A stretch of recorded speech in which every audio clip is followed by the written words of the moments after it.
Oke, hari ini kita akan mulai lihat literal meaning dulu dari Kidung Agung 1 ayat yang ke-15. Ya. Origen menerjemahkannya itu begini. Behold, thou art fair, my neighbor. Behold, thou art fair, thine eyes are doves. Ya, kalau saya terjemahkan ke bahasa Indonesia, lihatlah kamu cantik, tetanggaku. Ya, lihatlah kamu cantik,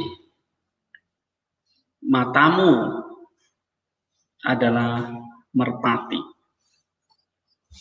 Ya, atau matamu seperti merpati. Nah, itu tentu dia terjemahkan dari Septuaginta. Ya, karena Bapak Gereja memakai terjemahan Septuaginta. Septuaginta itu adalah terjemahan dari bahasa Ibrani ke bahasa Yunani, ya, yaitu Perjanjian Lama, nah, termasuk Kidung Agung ini. Nah, kita lihat Septuagintanya mengatakan hitu ekalos ho adelphidos mu, ya, kaike horaios pros krine hemon suskios. Ya, coba kita baca. Hidu ekalos ho adelphidos mu kai ge horaios pros krine hemon suskios. Ya, itu Septuagintanya. Hidu artinya lihatlah, see, behold, ya kan? Ekalos, ya, engkau cantik atau engkau indah, beautiful, ya, kamu cantik. Ho adelphidos, artinya tetanggaku atau orang yang terdekatku. Ya. Nah, kalau terjemahan lain misalnya LAI menerjemahkan kekasihku. Ya. Lihatlah, engkau cantik. Kalau LAI pakai tampan ya. Jadi tampan berarti menunjuk kepada laki-laki ya. Tapi sebetulnya ini nanti kita lihat ini menunjukkan kepada mempelai perempuan, perempuan ya, bukan laki-laki. Kai ge horaios pros krine hemun suskios. Ya. Jadi lihatlah engkau cantik, tetanggaku, dan kamu, ya, di situ kamu cantik, diulangi lagi, ya kan? Kamu cantik. Baru di situ dikatakan hemon suskios, matamu seperti merpati. Nah, LAI menerjemahkannya sungguh sejuk. Ayat 15 ya. Bagaikan sungguh engkau cantik bagaikan merpati matamu, atau matamu bagaikan merpati. Ya. Nah, kita lihat yang Ibraninya ya sekarang. Ya, hinak, yapah, ya kan? Rayati, terus hinak, yapah, enaik, terus yonim. Ya. Nah, LAI Ibrani menerjemahkannya lihatlah. Hinak, lihatlah. Yapah. Oke, yapah itu artinya fair, beautiful, cantik. Siapa ini? Nah, ini ya, di sini dikatakan Ra'ayiti, ya, first person common singular. Berarti itu apa? First person common singular suffix. Berarti my, ya kan? Lihatlah, engkau cantik, tetanggaku, my company, ya, atau my love di situ. Tidak, lihatlah, ya Pak, engkau cantik. Lalu di sini diterjemahkan lagi, apa ini? Enait, artinya apa? Your eyes, matamu. Di sini tunggal ya, jamak, sorry. Matamu, maksudnya dua mata ini, yonim. Matamu seperti yonim, burung merpati. Burung-burung merpati, ya, jamak. Nah, LAI menerjemahkannya ikut Ibrani. Maka dia terjemahkan jadi, lihatlah, engkau cantik.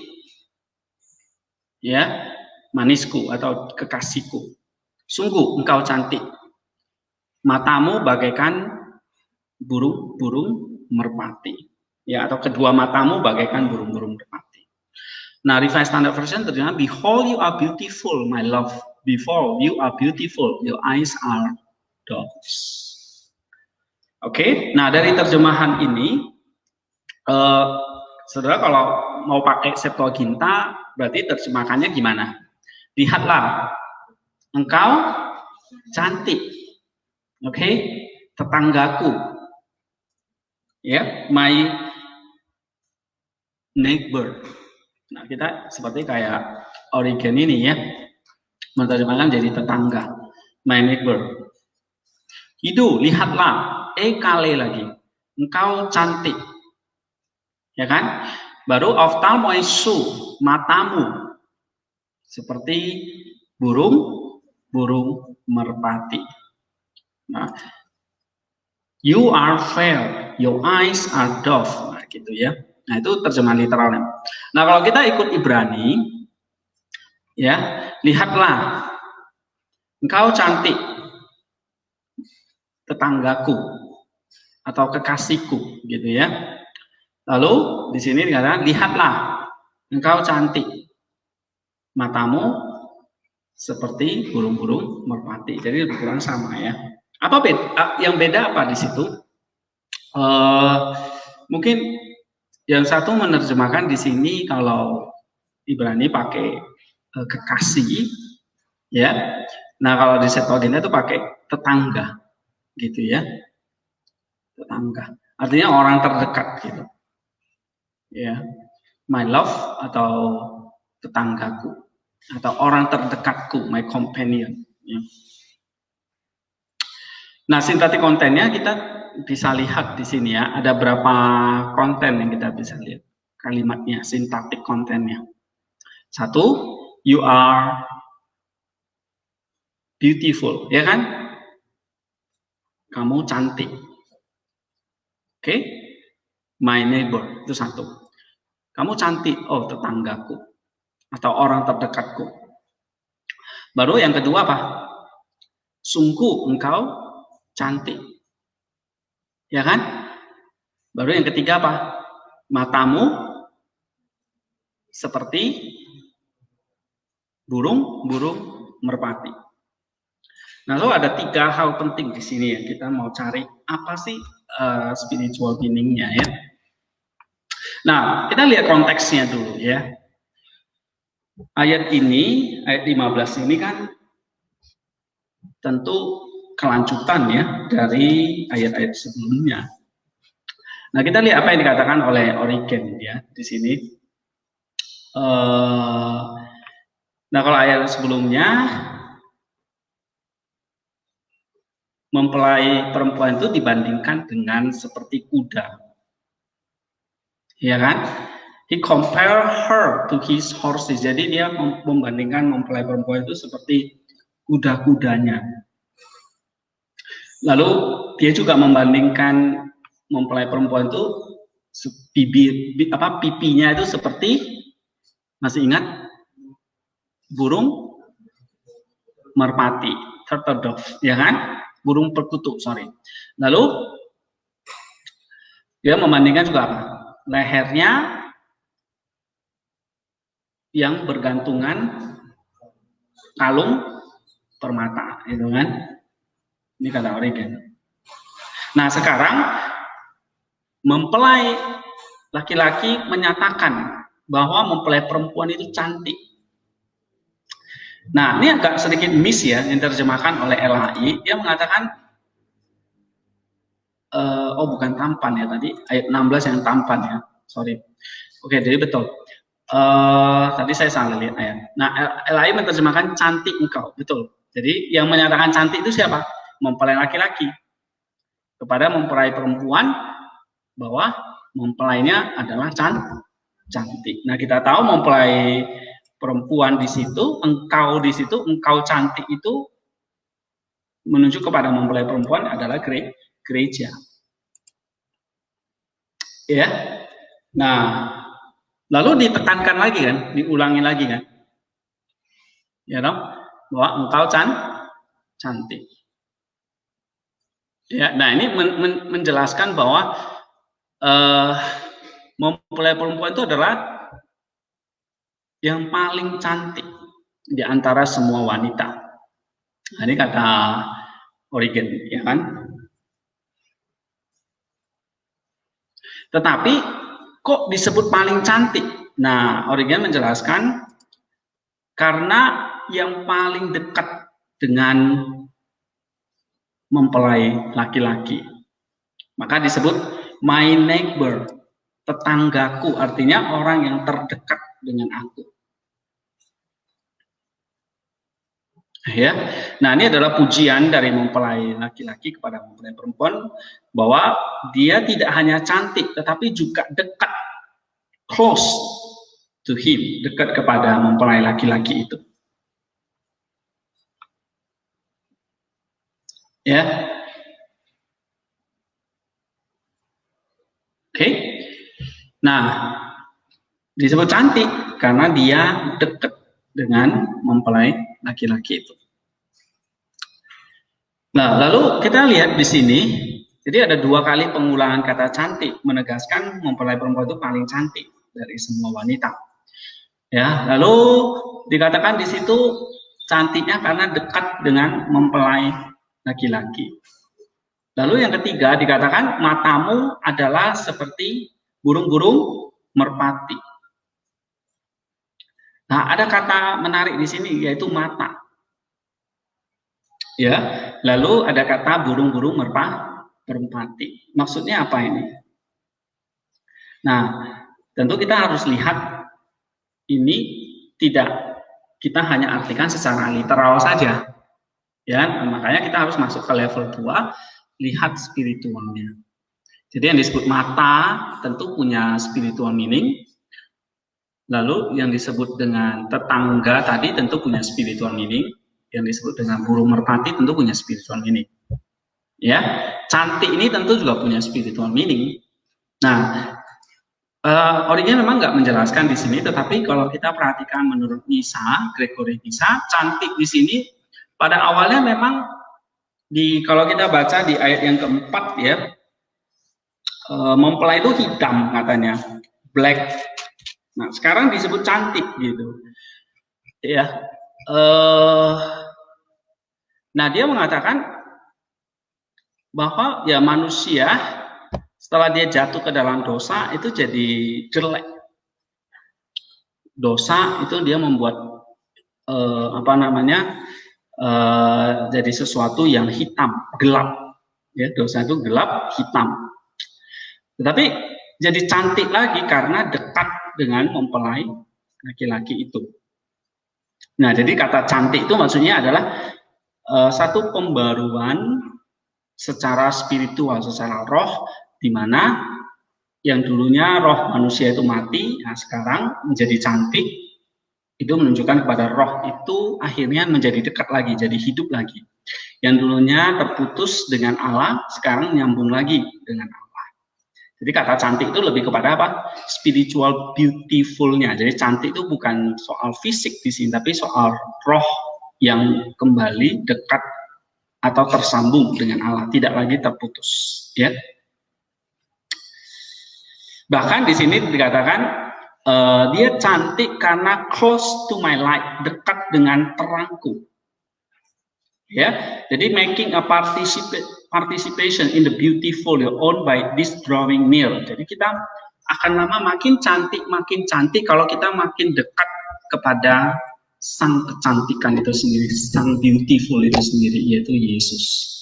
Nah, kita baca Filokalia kan, Yesus itu disebut the beautiful, the beauty one, the most beauty God man.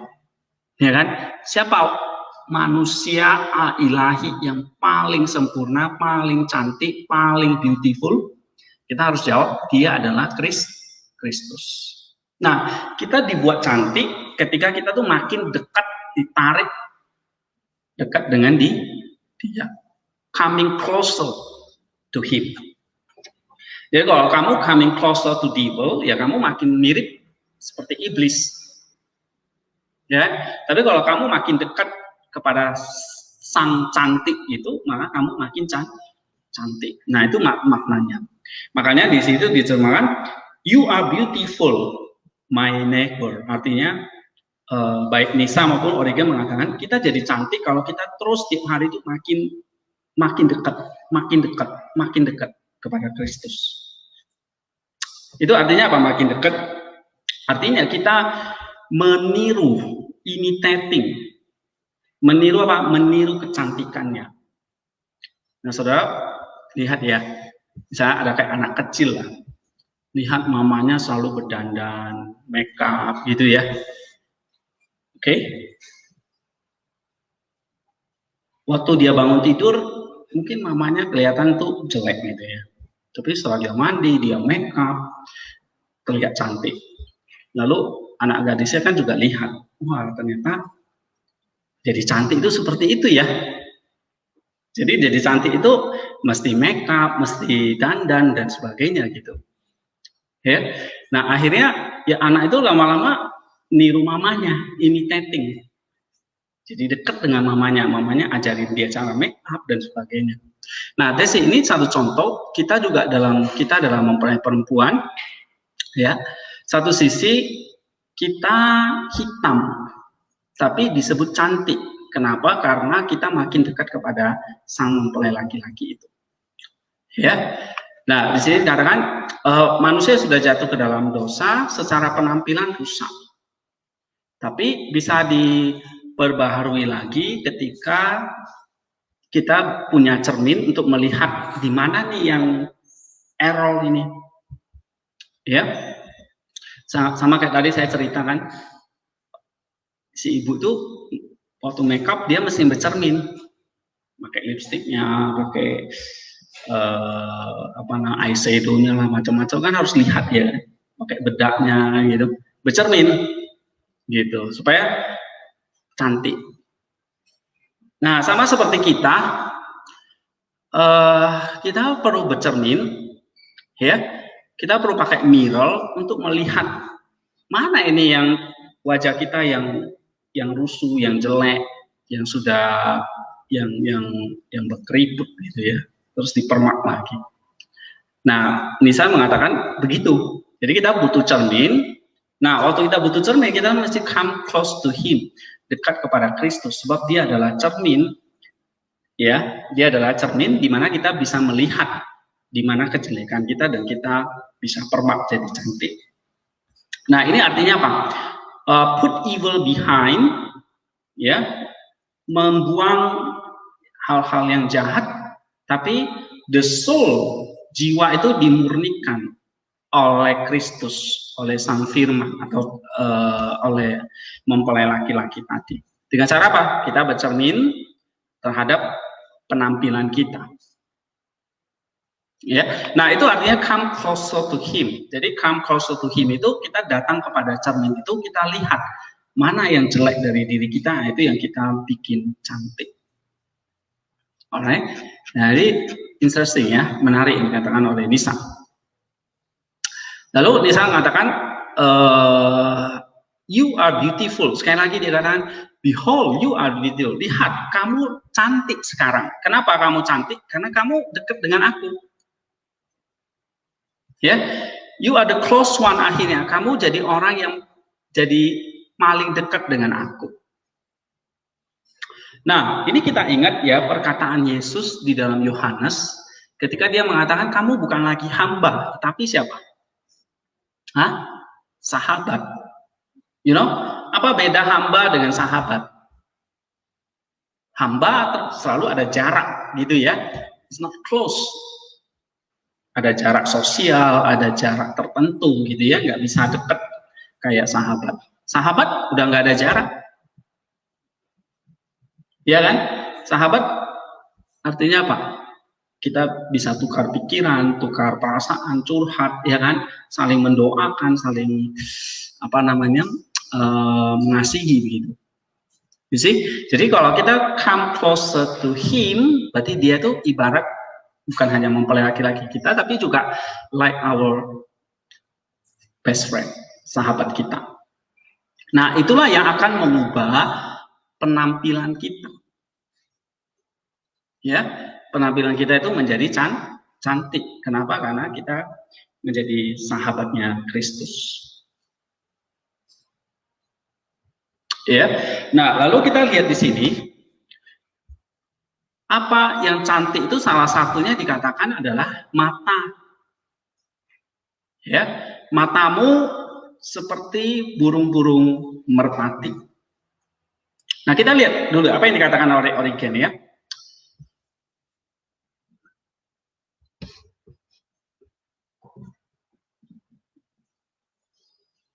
Mata di sini dibandingkan dengan burung-burung merpati.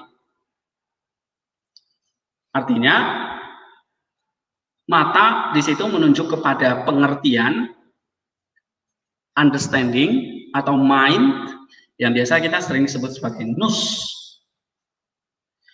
Jadi kita lihat ya, cantik ini penulis Kidung Agung itu langsung mengatakan, dia nggak mengatakan bibirmu atau tanganmu atau wajahmu, ya, tapi yang disebut cantik itu apa? Mata, langsung dia katakan di situ matamu. Nah, itu artinya secara spiritual berarti mindmu, nus kamu itu cantik. Nah, kalau kita lihat dalam Perjanjian Baru, nus yang cantik, tentu yang cantik itu siapa? Kristus. Berarti kalau nus kita cantik, berarti kita punya nusnya Kristus. So, our pattern like this. Ya, jadi kalau Kristus itu adalah cermin, kita bisa melihat kerusakan kita di mana, tapi dia sekaligus jadi model. Ini loh yang cantik itu kayak gini. Lalu kita tiru-tiru lah, seperti tadi anak kecil kan, dia tiru mamanya, makeup dan sebagainya, akhirnya dia pun jadi cantik. You see, mungkin kalian kan juga gitu kan, waktu kalian mungkin remaja, waktu kecil ya kan di rumah kan, lihat orang tua kalian makeup, kalian juga pasti ikut-ikut kan, ambil lipstick ya kan, pernah kan?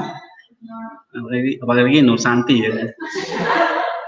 Oke, ladies, jadi kita meniru ya, imitating. Nah, lalu kita kembali ke mata. Mata itu cantik, berarti dia mengerti, nusnya itu mengerti firman Tuhan. Tapi nggak hanya tulisannya saja, tetapi juga spiritnya dia nangkap. Ya, jadi sama kayak kita baca Alkitab, nggak hanya ngerti teksnya, tetapi rohnya kita tangkap. Apa yang dimauin oleh Tuhan itu kita tangkap. Oke, jadi kalau misalnya kayak sahabat lah ya, sebetulnya kalau kita bersahabat dengan seseorang, kita nggak hanya tahu luarnya saja kan, luar dalamnya kita tahu, ya kan? Dia lagi gini aja, misalnya kita udah ngerti, oh dia lagi ngalami gimana. Nah itu kita nangkap spiritnya. Ya, tapi kalau hanya teman, ya kita nggak tahu spiritnya. Mungkin penampilannya kayak orang yang biasa atau senang ya, tapi kita nggak ngerti. Oh, mungkin di dalamnya dia lagi sedih. Ya. Nah, jadi kita diajar di sini cantik adalah kita punya mata yang menangkap roh atau firman Tuhan. Perceive in the spiritual mystery.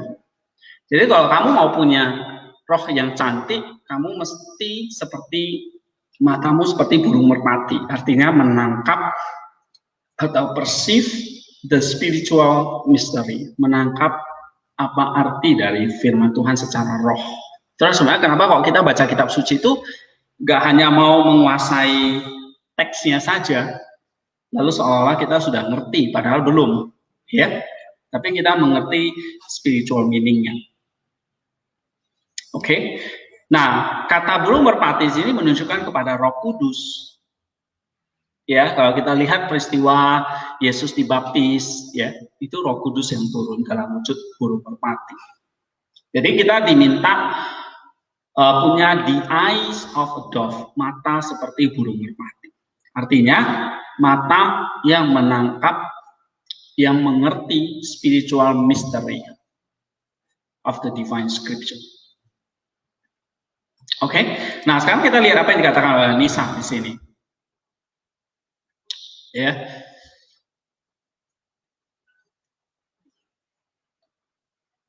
nah eyes, mata, itu adalah mata yang shape of a dove shows in their pupils. Artinya mata seorang murid yang benar-benar menangkap bagaimana sih menjadi orang yang sungguh-sungguh cantik. Bagaimana kamu mengerti, mengubah dirimu makin hari makin cantik. Artinya kamu punya satu spiritual life yang benar-benar live in the spirit and walk by the spirit. Nah, ini kata dia.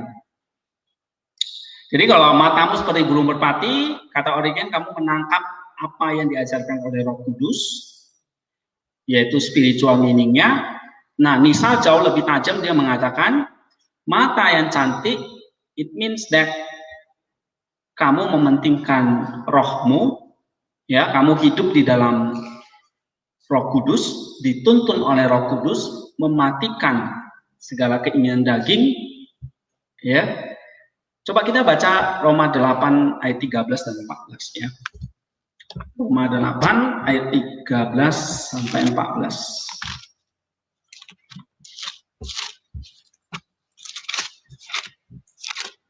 Di situ dikatakan apa? Coba bacakan. Sebab jika kamu hidup menurut daging, kamu akan mati. Tetapi jika oleh roh, kamu mematikan perbuatan-perbuatan burukmu. Iya. Kamu akan hidup. Semua orang yang dipimpin roh Allah adalah anak Allah. Oke, jadi kalau kamu punya mata seperti burung merpati, kamu bisa menangkap that's the misteri-nya apa. Jadi mata yang cantik itu, mata yang tajam itu adalah mata yang bisa menangkap the spiritual meaning of the Holy Spirit teaching. Ya, jadi bisa menangkap apa yang diajarkan oleh Roh Kudus. Maka jelas di situ dikatakan apa? Kamu harus mempercantik rohmu, jiwamu dengan cara kamu mematikan keinginan daging. So sidekick of fleshly, that the soul has been delivered from bodily passion, ya. Jiwa itu terbebas dari nafsu badani, ya. Dan pada akhirnya kamu punya apa namanya spiritual life, kehidupan spiritual life yang benar-benar cantik, benar-benar indah. Nah, itu dimulai dari mana? Dimulai kalau kamu punya mata seperti burung merpati. Mata yang bisa melihat dengan tajam apa yang menjadi ajaran dari Roh Kudus. Oke, jadi dikatakan her purified eye has received the imprint of the dove. Maka dia menjadi capable, maka dia menjadi layak, cocok menjadi pendamping dari mempelai laki-laki ini. Ya, jadi kalau mempelai laki-lakinya itu udah paling tampan, paling cantik, nah mempelai perempuannya juga cantik. Nah, ini kata Lisa ya. That's very interesting ya. Oke, jadi bisa paham ya. Jadi kalau saya tanya, matamu seperti burung-burung merpati, apa artinya itu?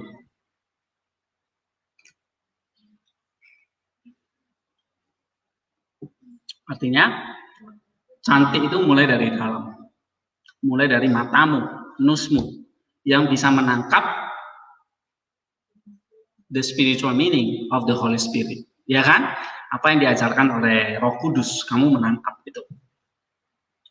Sehingga dari situ kamu tadi ya dalam Roma 8, 13, 14 itu kamu hidupnya menurut keinginan roh atau hidup di dalam roh, dituntun oleh roh. Ya, Galatia 5 ayat 25. Nah, gimana itu bisa? Kita seluruhnya jadi cantik mulai dari matamu. Maka Yesus mengatakan kan, Matius 6 itu, kalau matamu baik, teranglah tubuhmu. Tapi kalau matamu jahat, gelaplah seluruh tubuhmu. Jadi mata itu mesti cantik dulu. Nah, mata yang cantik itu diibaratkan seperti apa? Burung merpati. Burung merpati ini menunjuk pada siapa? Roh Kudus. Roh Kudus itu maksudnya apa di sini dalam konteks ini? Ialah yang mengajarkan segala sesuatu tentang kitab suci atau firman Tuhan. Nah, kita harus menangkap itu. Mata kita harus bisa mengerti itu. Artinya pengertian kita itu diubahkan di situ. Oke? Nah, lalu Nisa katakan dalam 1 Korintus 12 ayat 3, tidak ada seorang pun yang bisa mengatakan Yesus adalah Tuhan selain oleh Roh Kudus. Nah, itu berarti memang Roh Kudus itu menuntun kita. Ya. Ketika kita mau makin dekat kepada Kristus. Siapa yang membuat kita jadi dekat? Roh Kudus. Mulai dari mana? Dari dalam batin kita, hati kita, atau mata kita. Ya, jadi kita bisa cantik. Pertama, kalau kita makin dekat kepada Sang cantik itu, yaitu Kristus. Oke? Nah, bagaimana kita bisa makin dekat? Mulai dari matamu. Ya, tentu dengan matamu seperti Roh Kudus tadi. Seperti burung merpati yang ada Roh Kudus itu ya. Oke, nah sekarang kita lihat di sini berikutnya ya.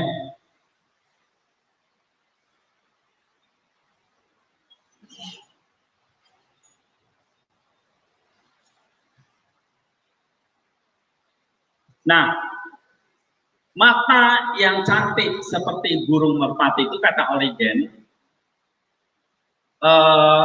Roh Kudus burung merpati itu di sini ditunjuk untuk man's purification, pemurnian manusia.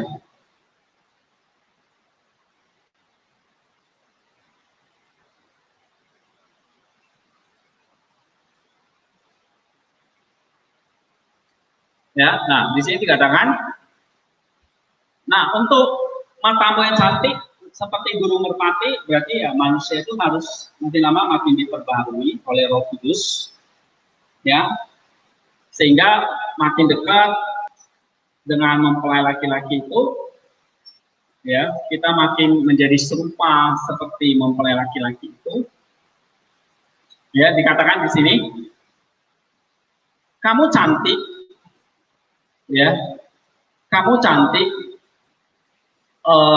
Dikatakan tadi imitation ya, dengan meneladani, tapi bukan hanya sekedar meneladani, tapi kamu memang betul-betul perfect, sempurna.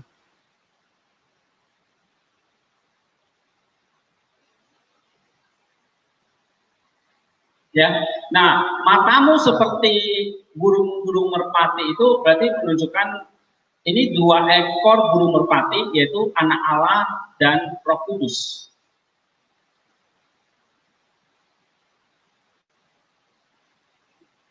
Ya, jadi kalau kita mau cantik tadi kita harus meneladani yang cantik itu. Caranya gimana? Matamu harus diubah dulu, ya, oleh anak Allah dan Roh Kudus itu. Nah, oleh sebab itu makanya anak Allah dan Roh Kudus atau burung merpati ini adalah kayak advokat. Advokat itu berarti penolong. Ya. Nah, penolong yang utama itu adalah anak Allah, Kristus itu. Baru penolong yang lain itu adalah Roh Kudus. Nah, ini kata Origen ya. Jadi makanya burung merpati di situ nggak tunggal tapi jamak.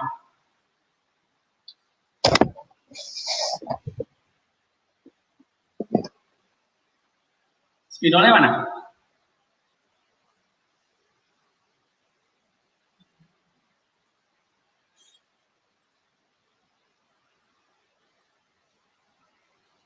Oke, jamak ya. Jamak berarti lebih dari satu. Berarti Roh Kudus, burung merpati itu nggak hanya menunjukkan kepada Roh Kudus, tetapi juga Kristus, ya.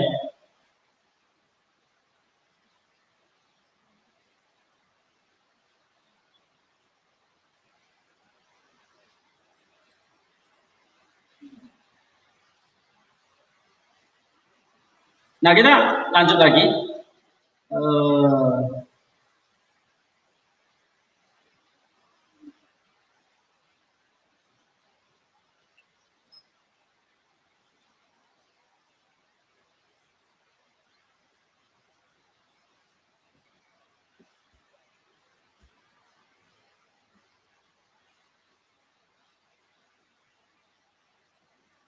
Nah, Nisa mengatakan, ya. Jadi kesimpulannya adalah ayat ini. Kamu cantik, diulangi lagi, kamu cantik. Lalu karena dekat dengan aku, lalu matamu seperti burung-burung merpati. Nah, ini artinya our essence, ya, essence kita itu pada dasarnya memang Tuhan ciptakan itu adalah beautiful. Oke. Tetapi karena dosa akhirnya jadi jelek. Nah, sekarang burung-burung merpati itu diutus. Burung-burung merpati itu datang. Ada Kristus, ada Roh Kudus. Itu ngapain? Yaitu mengubah kembali kita menjadi beautiful. Ya, sehingga baik tubuh, jiwa, dan roh kita itu memanifestasikan yang namanya beauty, yaitu hal-hal yang bersifat ilahi.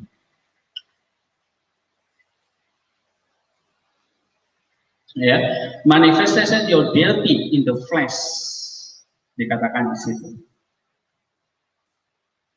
Oke. Nah, ini yang disebut dengan beauty. Jadi beauty di sini nggak hanya berbicara soal kecantikan fisik, tetapi ini juga apa? Kecantikan natur kita itu akhirnya diperbarui lagi menjadi cantik. Sama seperti kayak Kristus. Ya. Nah, untuk mengerjakannya itu, maka Origen mengatakan di sini ada advocate. Advocate itu ada ada anak Allah dan Holy Spirit atau Roh Kudus.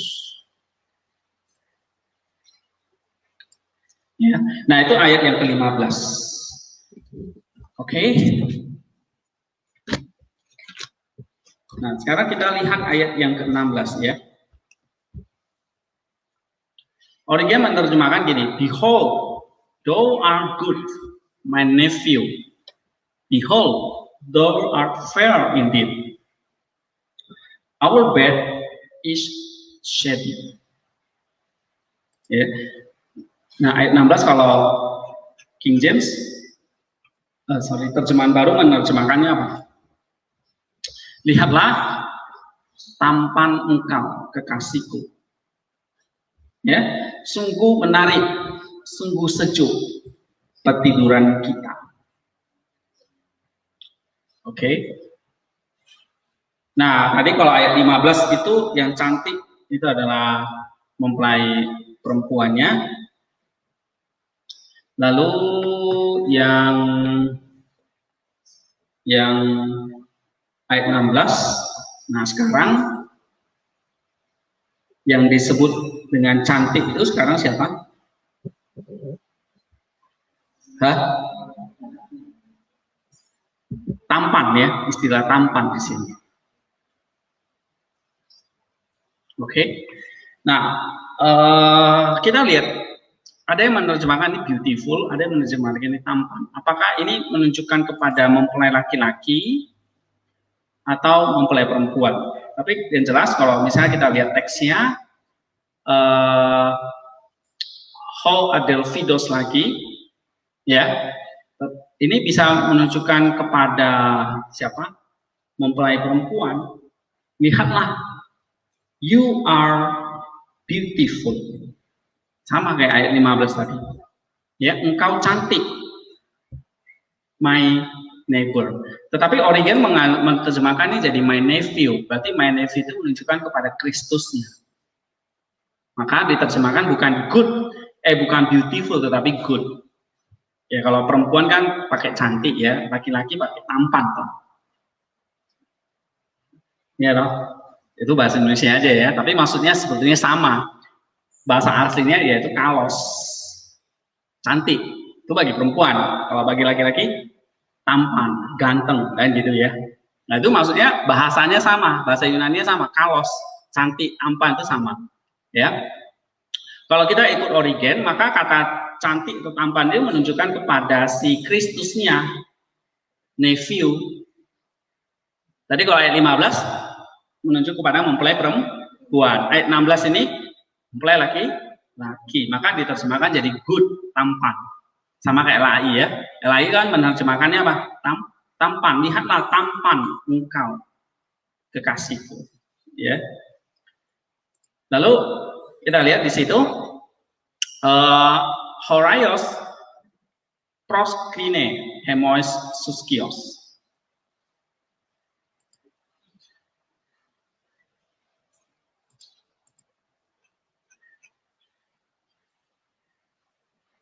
Ya. Nah, terus di situ dikatakan sungguh, diulangi lagi. Ya kan? Sungguh kaige horaios, sungguh cantik. Atau sungguh fair. Ya, kalau Origen menerjemahkannya apa? Fair, cantik. Indeed, betul, memang.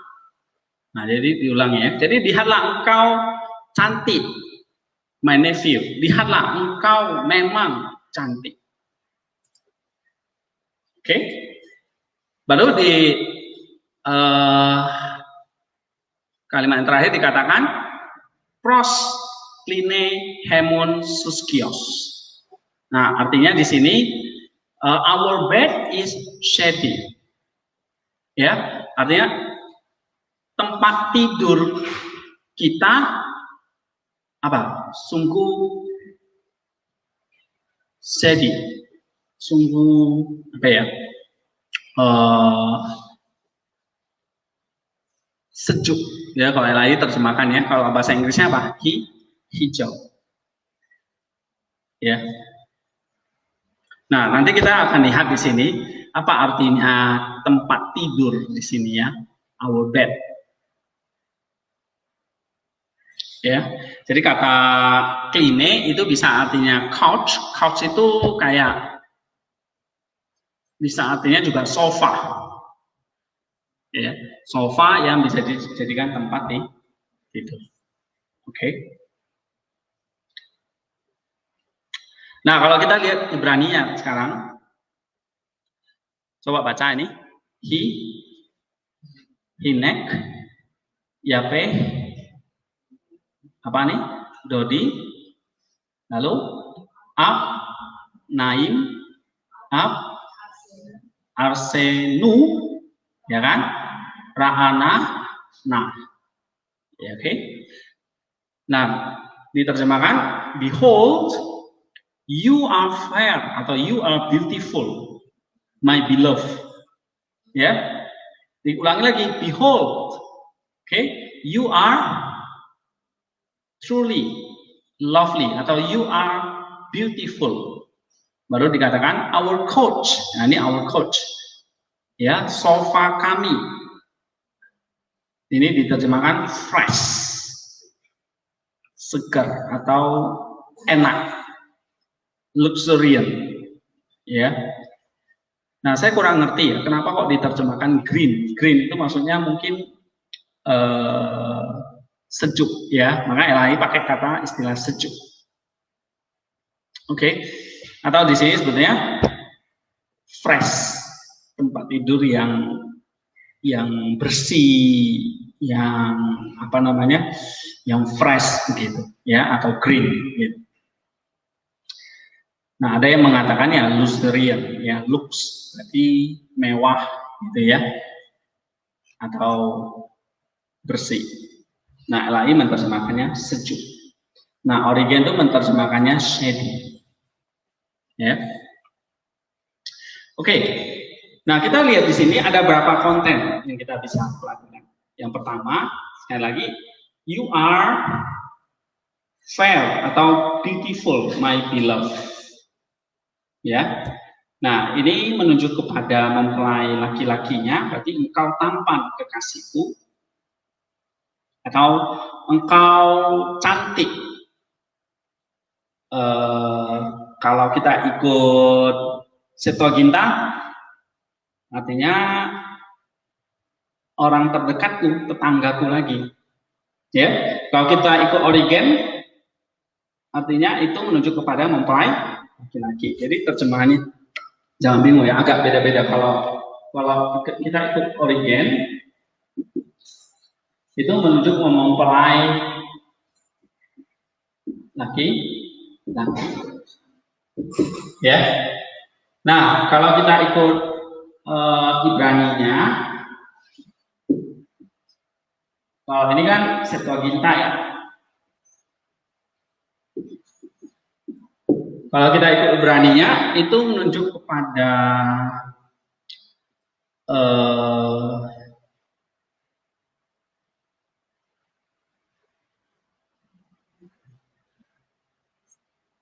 you are handsome, my beloved ya. Jadi tampan ya. Nah, ini sama juga ya.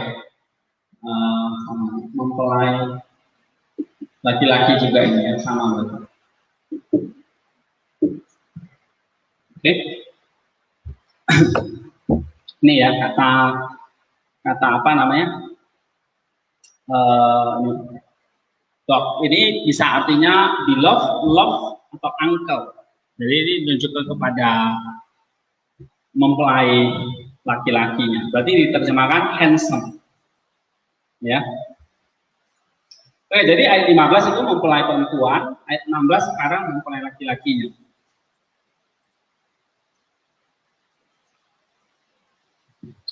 Nah, Origen mengatakan sekarang mempelai perempuan melihat secara jelas, ya, mempelai laki-laki itu begitu tampan atau begitu cantik. Kenapa? Karena tadi matanya itu sudah jadi seperti burung merpati. Maka matanya itu bisa melihat kecantikan dari mempelai laki-laki. Atau di sini, the fairness and the beauty of the word of God. Ya, dia paham ya? Kita bisa melihat kecantikan Yesus kalau memang mata kita itu sudah diperbarui. Oke, coba kita lihat di dalam Efesus pasal yang keempat.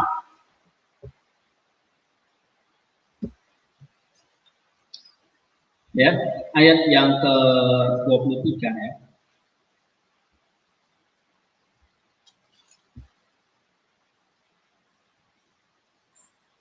Efesus 4 ayat 23. Di situ diterjemahkan be renewed in the spirit of your mind. Oke.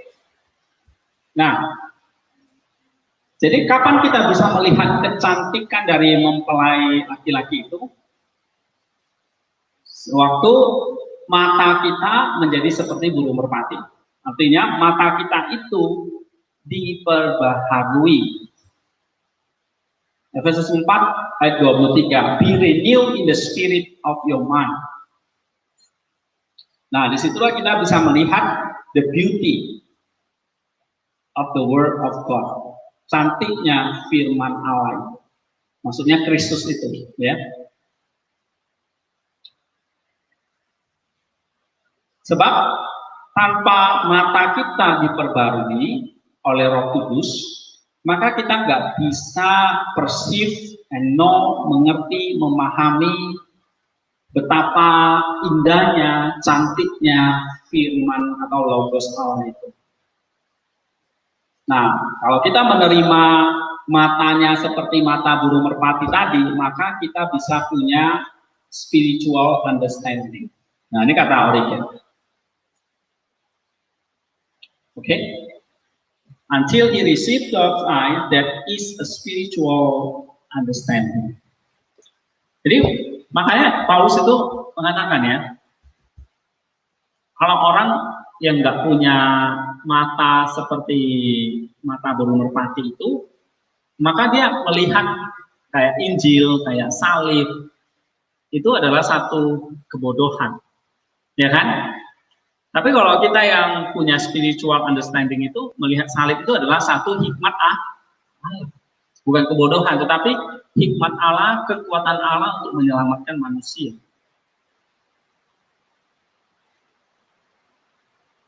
Oke, that's it. Jadi kalau saya tanya, ketika matanya itu sudah punya matanya merpati, maka baru sekarang, oh iya benar. You are beautiful, my bridegroom. Kamu sangat cantik, mempelai laki-lakiku atau kekasihku. Indeed, lovely, sungguh sangat cantik. Kenapa kok bisa mengatakan itu cantik? Karena matanya sudah diperbaharui. Efesus 4 ayat 23, ya. Lalu di situ dikatakan,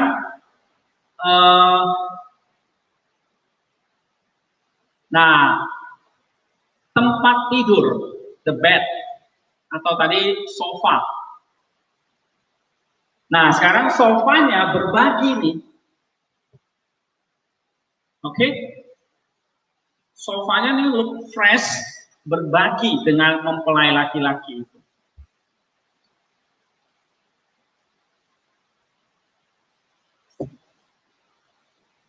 Nah, apa maksud sofa di sini? Itu menunjukkan, kata tempat tidur itu menunjukkan tubuh dari jiwa itu. Jadi kalau tadi mata itu menunjukkan rohnya, soul-nya. Nah, sekarang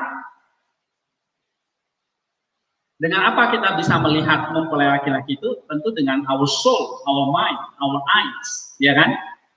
Tapi di sini dikatakan tempat tidur kita, our bed. Berarti ini menunjukkan tempat tidurnya mempelai laki-laki, mempelai perempuan itu berbagi dengan mempelai laki-laki. Maka disebut tempat tidur kita. Nah, tempat tidur di sini spiritual meaning-nya apa? The body, tubuh. Nah, tubuh. Ya. Nah, ini artinya apa?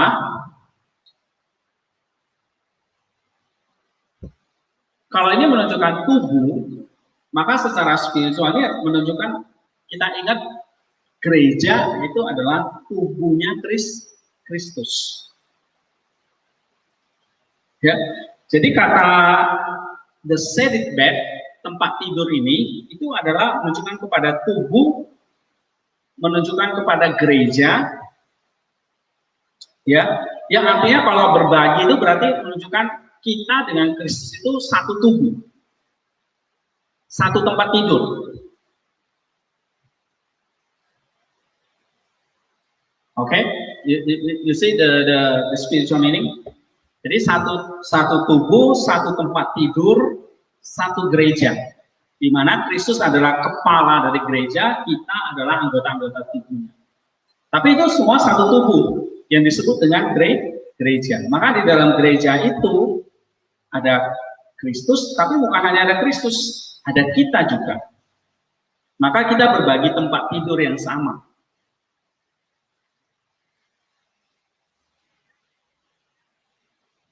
Ya, nah disebut shady berarti itu kering, lembut, hijau, fresh, tidak apa namanya, tidak kusut gitu ya. Tempat tidurnya itu bersih gitu. It means that kalau kita ini adalah gereja, tubuh tadi, tubuh Kristus tadi, berarti maka kita ini harus bersih. Paham? Ya. Nah, kalau kurang paham, saudara baca lagi. Ini ya.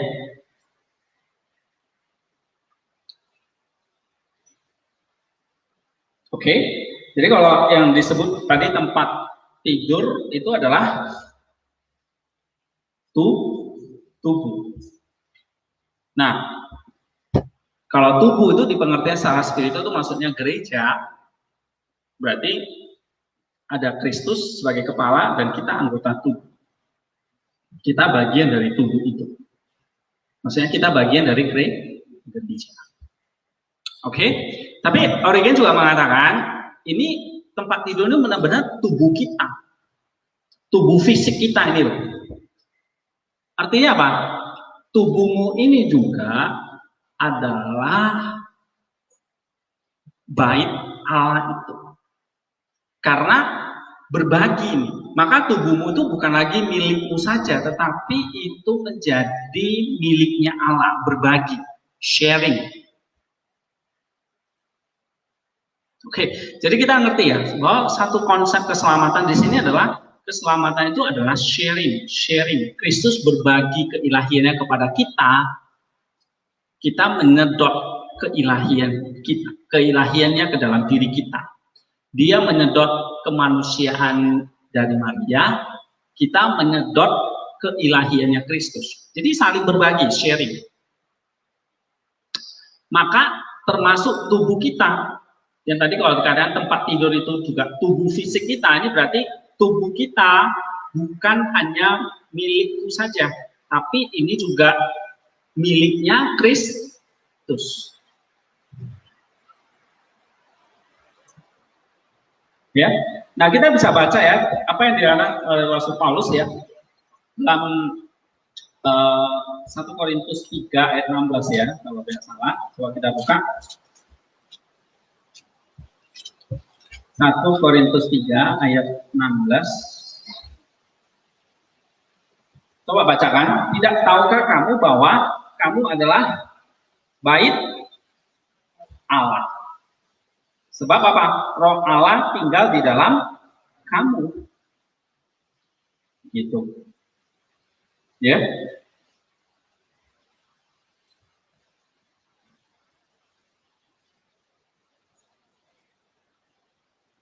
Oke. Nah, ini menarik ya yang dikatakan oleh Salomo ini. And then, we see that, kita lihat lagi.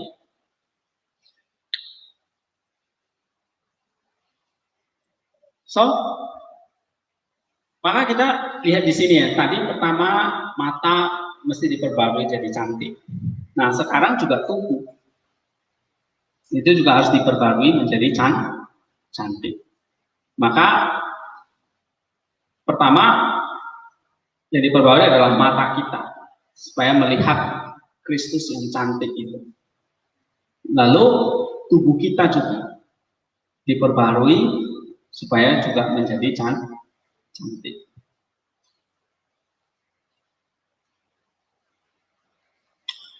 Oke, maka itu yang disebut dengan our bed is shady. Ya. Oke, tubuh kita adalah anggotanya tubuh Kristus. Ini tadi sudah saya jelaskan ya. Ini member of Christ, anggota tubuh Kristus. And then the bodies are shady, maka tubuh kita itu juga harus cantik. Oke. Nah, transform himself into the angel of light. Ini transformasinya. Terus kita lihat lagi.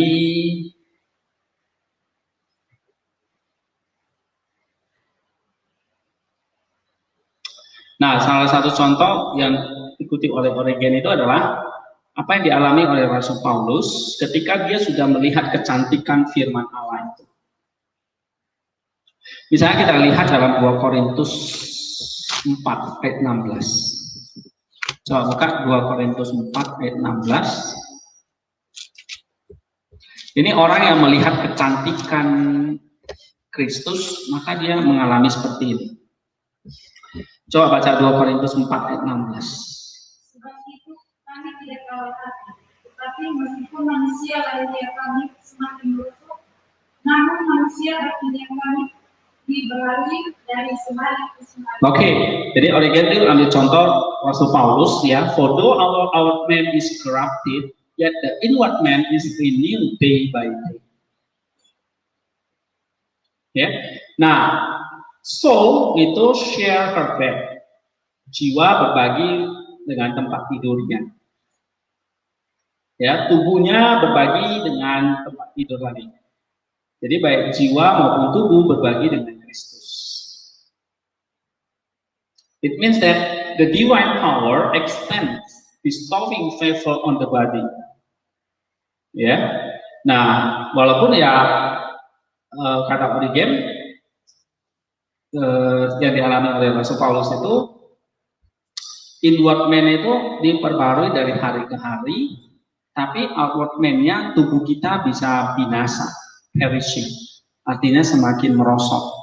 It means that bukan berarti tubuh itu jadi nggak penting, yang penting dihancurkan, enggak. Tapi di sini dia katakan baik tubuh maupun jiwa itu sama-sama diperbaharui. Tapi faktanya, kenyataannya tubuh itu bisa semakin merosot.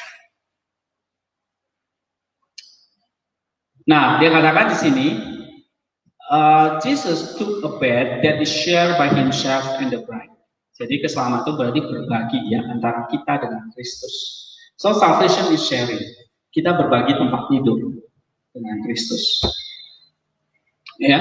Nah, Rasul Paulus di sini kalau kita baca tadi 2 Korintus 4 ayat 16. Apa yang Rasul Paulus bagikan kepada Kristus? Tubuh fisiknya binasa, berarti dia korbankan. Ya kan? Tapi apa yang Rasul Paulus dapatkan?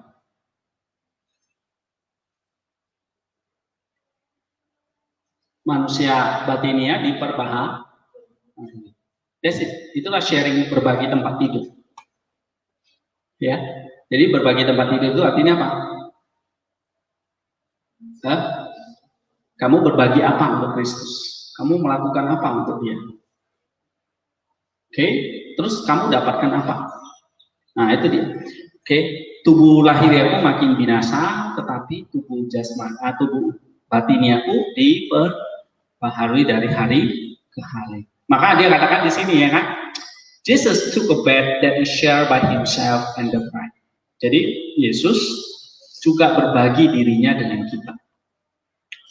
Apa? Dia memperbarui kita, ya manusia batinia kita. Memang manusia lahiriah kita bisa merosot.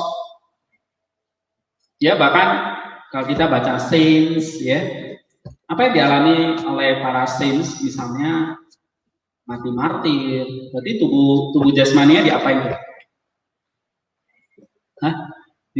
Dianiaya kan? Dibunuh, disiksa. Makanya Rasul Paulus mengatakan penderitaan yang kualami ini nggak seberapa, tapi justru melengkapi penderitaannya Kristus. Jadi kamu berbagi sebetulnya. Jadi kalau kamu menderita karena Kristus, kamu berbagi penderitaan bersama dengan Kristus. Lalu imbalan apa yang kamu peroleh? Kamu makin cantik, kamu makin diperbaharui, mati kepahari. Jadi kalau kita bisa mengerti ini, maka kita makin dekat dengan Kristus, makin cinta sama Dia. Kalau makin dekat, makin cinta kan? Ya, sama lah kalau kamu punya pacar, makin dekat dengan pacarmu, kamu akan makin cinta dia. Gitu, ya kan? Bahkan kamu rela berkorban untuk dia. Oke, sama seperti kalau orang sudah berkeluarga, dia rela tidak makan, yang penting anaknya makan, anak istrinya makan, itu cinta. Ya, sama seperti orang yang cinta kepada Yesus, dia rela membagikan tubuhnya untuk dia. Tapi kata Rasul Paulus, aku diperbaharui. Siapa yang memperbaharui? Kristus yang memperbaharui kita. Nah, itu artinya sharing, saling berbagi. Nah, itulah tempat tidur kita, dikatakan our bed, tempat tidur kita, tempat tidur kami. Jadi kamu berbagi tempat tidur dengan Yesus. Maka kamu tidurnya jangan ngorok. Ya. Nanti Kristusnya stres. Oke. Nah, kalau berbagi tempat tidur itu adalah gereja, berarti kita dan Kristus itu saling berbagi. Alright. Nah, sekarang kita lihat apa yang dikatakan oleh Nisa ya.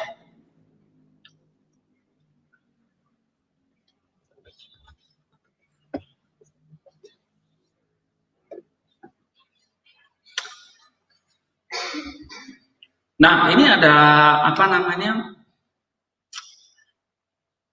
Divine economy, ya, said it by the divine economy, dia bilang.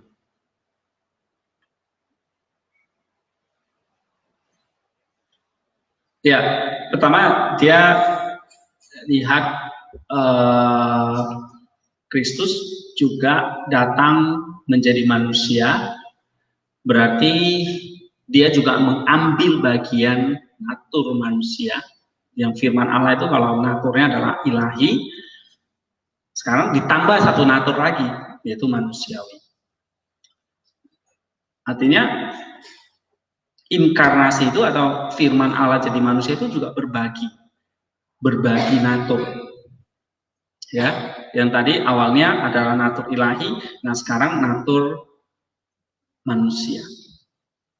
Sharing. Ya. Lalu Nisa juga mengatakan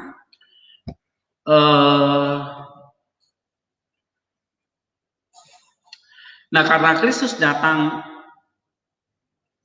berbagi dengan membagikan keilahiannya dan dia mengambil tubuh manusia ini,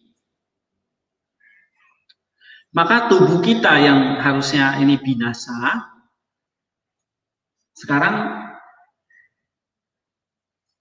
berbagi dengan Kristus.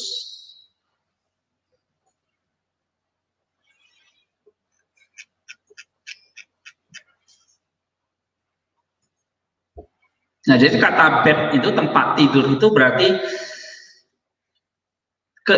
kemanusiaan kita itu bisa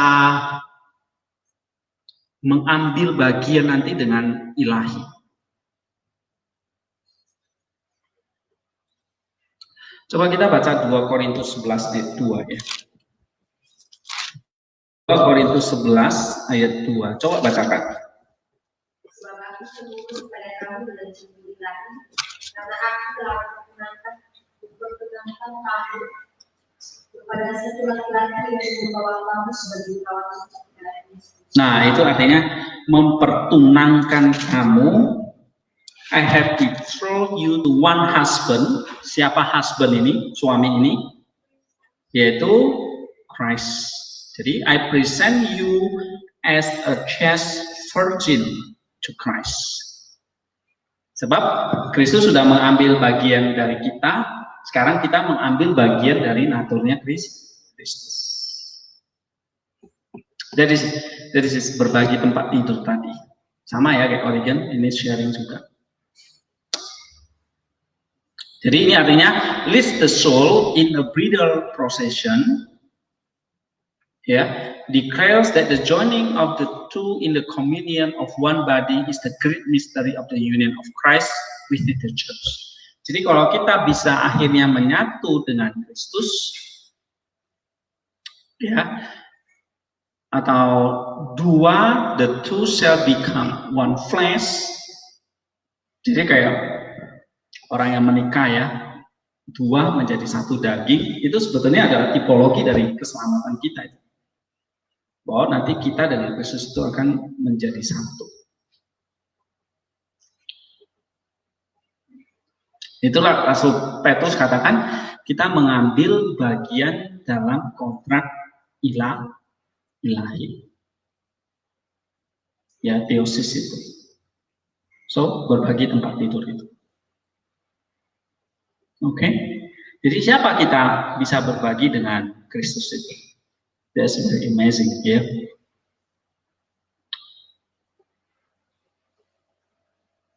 Oke, sama saya pikir apa yang diajarkan oleh Nisa ini sama seperti kayak Origen.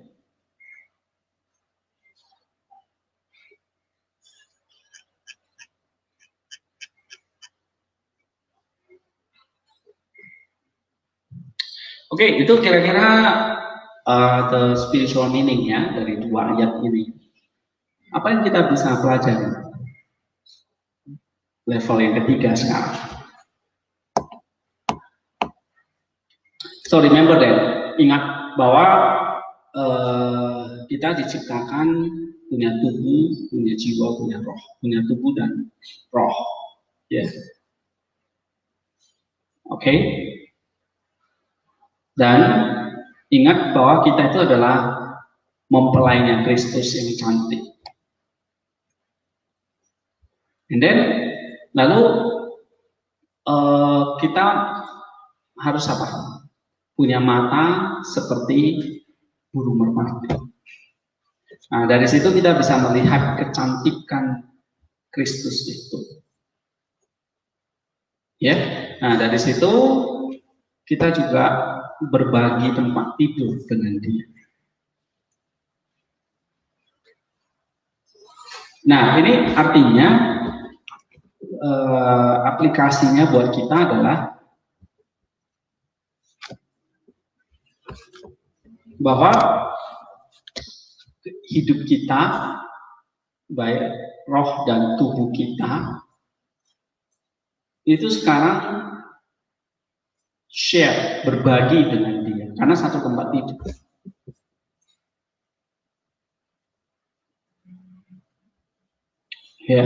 Berarti filosofinya mungkin tubuhku bukan milikku. Berarti apa yang kamu punya, rohmu, tubuhmu, itu berbagi dengan Kristus. Kenapa? Karena Dia adalah mempelai laki-laki kita. Dia mengambil bagian dari manusia. Nah, sekarang kita mengambil bagian apa yang menjadi milik. Jadi kalau itu adalah sharing, maka apa yang bisa kita bagikan untuk Dia, lalu apa yang kita peroleh dari Dia. Kalau Kristus membagikan keilahiannya, kita membagikan kemanusiaannya kepada Dia. Dia ilahi menjadi manusia supaya manusia ini bisa menjadi ilahi. Ini kutipan terkenal dari Athanasius. Allah jadi manusia supaya manusia bisa menjadi seperti Allah. Nah, itu berbagi namanya. So, aplikasinya apa yang kita bisa bagikan untuk Kristus? Apa yang kamu punya tentunya? Apa yang kamu punya? Your mind, your soul, your body. Itu menjadi miliknya Kristus. Karena kita berbagi dengan Dia. Jadi sharing. Jadi namanya sharing itu namanya kongsi. Kamu nggak milik sendiri lagi. Misalnya handphone ini kongsi, berbagi. Berarti ini nggak 100% milikku lagi. Tapi miliknya siapa? Yang saya kongsi itu siapa? Gitu. Ya kan? Oke. That's it. Nah, apa yang kita bisa bagikan dan apa yang kita bisa peroleh? Nah, saudara perlu bertanya kan gitu. Ya, dan di Alkitab kan sudah banyak contohnya ya. Ya, I think kita udah tahu. Ya, akhirnya yang terakhir level keempatnya itu akan menyempurnakan kita makin lama makin cantik kalau kita berbagi. Oke, jadi love is beautiful ya. Kasih itu pada akhirnya menjadi cantik itu akhirnya pada akhirnya menjadi